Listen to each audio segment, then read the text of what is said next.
গোল মিশের রোগে ভুগছে ইস্ট বেঙ্গল, সুযোগ নষ্ট করে হাতছাড়া জয়।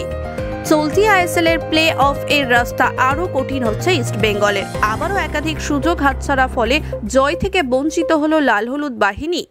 গতবারের জয়ী দল মুম্বাই সিটি এফসির বিরুদ্ধে তারা শেষ করলো গোল শূন্যভাবে। যদিও পুরো ম্যাচ দাপট বেশি চলে মুম্বাইয়ের, কিন্তু এগিয়ে যাওয়ার সুযোগ অনেক আছে ইস্ট বেঙ্গলের কাছে, যা তারা গোলে পরিণত করতে সফল হয়নি।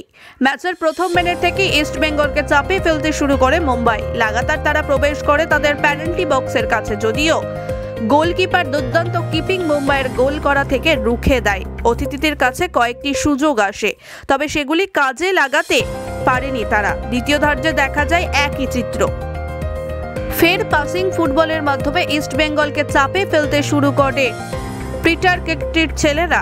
এবারও অস্কার ব্রুজের ছেলেরা ডিফেন্স করেই কাটিয়ে দেয়। প্রথমার্ধের মতো এবারও গোলের সুযোগ আসে, কিন্তু হাতছাড়া হয়। অবশেষে গোল শূন্যভাবে শেষ হয় ম্যাচ। উল্লেখযোগ্য, এই ম্যাচের পর ইস্ট বেঙ্গলে রয়েছে 10ম স্থান। তাদের মোট সংগ্রহ 18 ম্যাচের 18 পয়েন্ট, যার মধ্যে রয়েছে 5টি জয়, 3টি ড্র এবং 10টি পরাজয়।